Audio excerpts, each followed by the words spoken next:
Hello दोस्तों, नमस्कार। क्या ध्रुव राठी को जान की खतरा है? ऐसा सवाल मैं अगर आपसे पूछूं तो ऑब्वियसली बहुत सारे लोगों का जवाब होगा नहीं। लेकिन ये जो है मिसकंसेप्शन लोगों में फैलाया जा रहा है, ये जो है बहुत ही बड़े प्रोपेगेंडा बनाकर देश में जो है इस स्टेटमेंट को वायरल किया जा रहा है और ये कहा जा रहा है कि ध्रुव राठी इन अ डेंजर। तो आज की इस वीडियो में मैं शॉर्ट टेक्निकलिटीज के जरिए ध्रुव राठी के ऊपर ये जो मिसकंसेप्शन फैलाया जा रहा है उसे स्पेल आउट करूंगा, तो बने रहिए हमारे साथ। वीडियो में आगे बढ़ने से पहले आप ये समझ लीजिए कि ये सारी समस्याएं कहां से उत्पन्न हुई। तो आपको बता दूं कि पिछले रोज ध्रुव राठी अपने चैनल पे एक वीडियो को साझा करते हैं, जिस वीडियो का लेंथ 32 मिनट्स का है, जिसके थंबनेल पे लिखा हुआ है द डिक्टेटर यानी कि तानाशाह। उस वीडियो के अंदर यानी कि मौजूदा सरकार प्रधानमंत्री मोदी के ऊपर बहुत सारे सवाल उठाए गए हैं, बहुत सारे मुद्दों पे बात किया गया है। हमारे देश में जो अभी पॉलिटिक्स जिस लेवल का होता है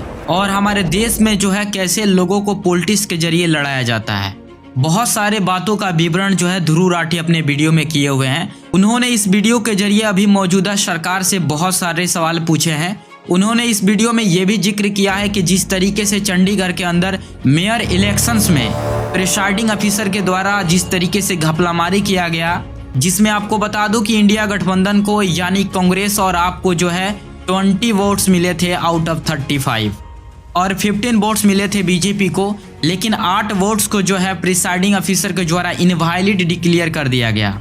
और इनवैलिड डिक्लेयर करने के दौरान प्रिसाइडिंग ऑफिसर का जो घपलाबाजी है पूरा का पूरा साफ तौर से कैद हो गया, जिसके बाद सुप्रीम कोर्ट द्वारा एक्शन लिया गया और चीफ जस्टिस ऑफ इंडिया द्वारा कहा गया डेमोक्रेटिक मर्डर है ये। लेकिन ये तो ऐतिहासिक फैसला था और बहुत सारे बात जो है ध्रुव राठी इस वीडियो में कह रहे हैं। वो कह रहे हैं कि लोकतंत्र की सरेआम हत्या हो रही है, ये देश जो है वन नेशन वन पार्टी की तरफ चल पड़ी है, इस देश में तानाशाही शुरू हो गई है, पॉलिटिक्स के जरिए लोगों में लड़ाया जाता है। और यहाँ तक कि उन्होंने इस वीडियो में ये भी कह दिया कि यहाँ पे जो है डेमोक्रेटिक का मतलब सिर्फ ये नहीं होता है कि इलेक्शंस हो।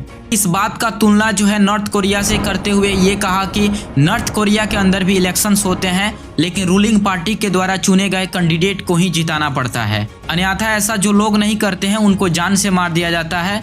ये सारी बातों का तुलना जो है हमारी इंडिया की डेमोक्रेटिक सिस्टम से ध्रुव राठी करते हैं अपने वीडियो में। उन्होंने ये भी कहा है कि नॉर्थ कोरिया के भी ऑफिशियल नाम में डेमोक्रेटिक वर्ड है। ऐसा इसलिए क्योंकि उसका ऑफिशियल नाम DPRK है, जिसका मतलब ये होता है the democratic people of Republic Korea, जो कि एकदम से शॉकिंग था। ध्रुव राठी जो है सरेआम नॉर्थ कोरिया की डिक्टेटरशिप जो वहाँ पे तानाशाही सरकार है उसकी तुलना जो है हमारे देश के मौजूदा सरकार से कर रहे हैं, जिसको लेकर जो है विवाद पूरी तरीके से देश में छिड़ चुका है। और आए दिन ट्विटर पे यही ट्रेंड कर रहा है कि बायकॉट ध्रुव राठी, और बहुत सारा लोग जो है ये ट्रेंड कर रहे हैं सपोर्ट ध्रुव राठी।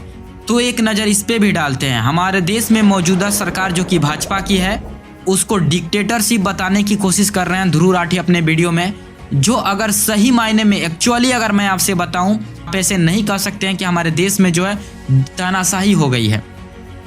ये पूरा का पूरा सत्य नहीं है। आप ऐसे नहीं कह सकते हैं कि हमारे देश में तानाशाही हो गई है। मैं इस बात को डिनाई करता हूं, ध्रुव राठी की इस बात को मैं सरेआम बायकॉट करता हूं कि हमारे देश में जो है तानाशाही है। लेकिन अभी बहुत सारा सवाल जो अभी ट्विटर के ऊपर ट्रेंड कर रहा है, आपको बता दूं कि एक बहुत ही फेमस यूट्यूबर है जिनका नाम है श्याम मीरा सिंह। उन्होंने क्या लिखा है, थोड़ा सा आप उनके ट्वीट को देख लीजिए।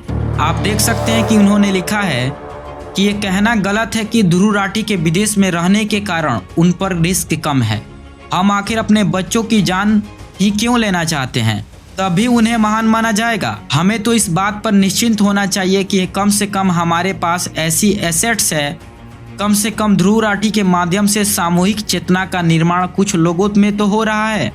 ध्रुव राठी का काम आज के दौर में अधिक महत्वपूर्ण हो जाता है। भारत उन्हें भी आना होता है, उनका परिवार देश में ही है। जिस लेवल पर जाकर ये सरकार विरोधियों को परेशान करती हैं, उस हिसाब से इस सरकार के लिए कोई काम मुश्किल नहीं है। आप देख सकते हैं कि श्याम मीरा सिंह के इंस्टीट्यूट से बहुत ही ज़्यादा भौकाल मच सकता है, और जिसके कारण जो है अभी ट्विटर पे ट्रेंड चल रहा है कि ध्रुव राठी इन अ डेंजर। श्याम मीरा सिंह ये साफ तौर से बता रहे हैं कि मौजूदा सरकार जो है सरकार विरोधियों को नहीं छोड़ती है, कहीं से भी चूक नहीं करती है, चाहे वो देश रहे या देश से बाहर रहे।